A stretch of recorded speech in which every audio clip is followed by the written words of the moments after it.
Number 4, the historical facts concerning the life, death, and resurrection of Jesus imply God's existence. The historical person Jesus of Nazareth was a remarkable individual. Historians have reached something of a consensus that Jesus came on the scene with an unprecedented sense of divine authority, the authority to stand and speak in God's place.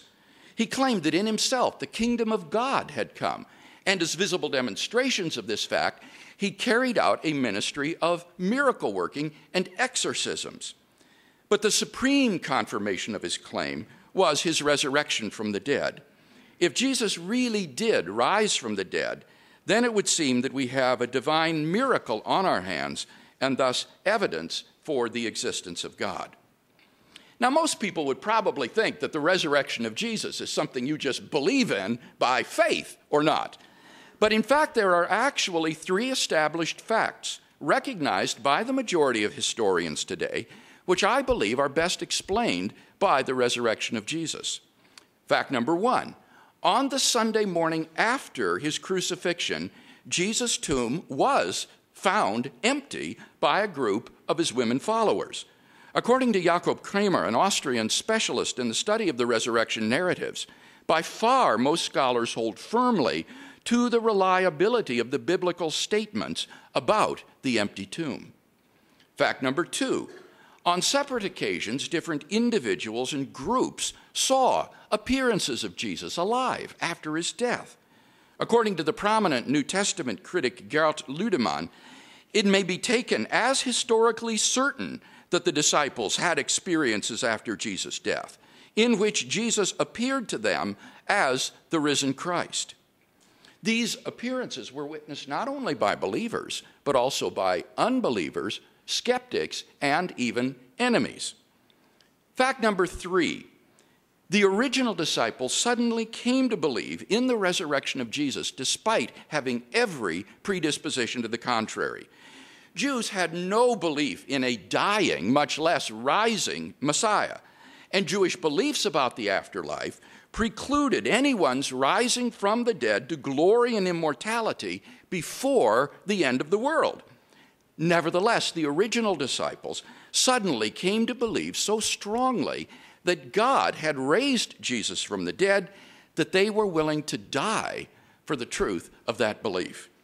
N.T. Wright, an eminent British New Testament scholar, concludes, "That is why, as a historian, I cannot explain the rise of early Christianity unless Jesus rose again, leaving an empty tomb behind him."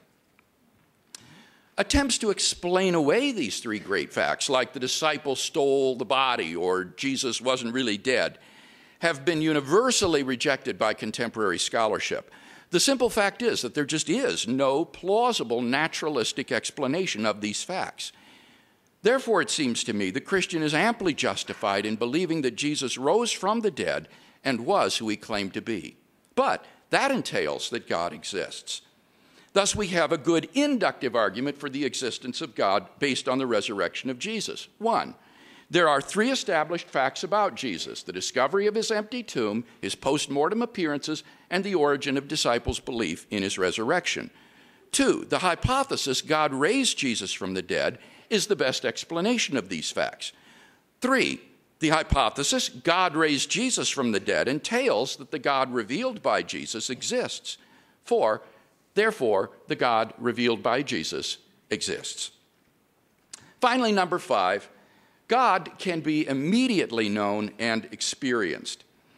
This isn't really an argument for God's existence. Rather, it's the claim that you can know that God exists wholly apart from arguments, simply by immediately experiencing him. This was the way that people in the Bible knew God. As Professor John Hick explains, God was known to them as a dynamic will, interacting with their own wills, a sheer given reality, as inescapably to be reckoned with as destructive storm and life-giving sunshine. To them, God was not an idea adopted by the mind, but an experienced reality which gave significance to their lives.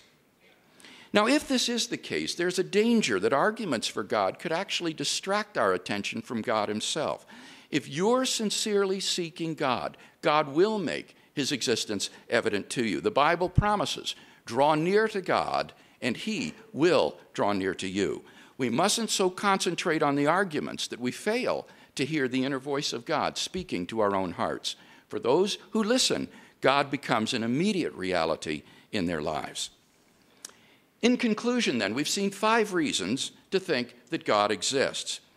If Dr. Williamson wants us to believe that God does not exist, then he must first tear down all 5 of the reasons that I presented in favor of God's existence, and then in their place erect a case of his own to prove that God does not exist.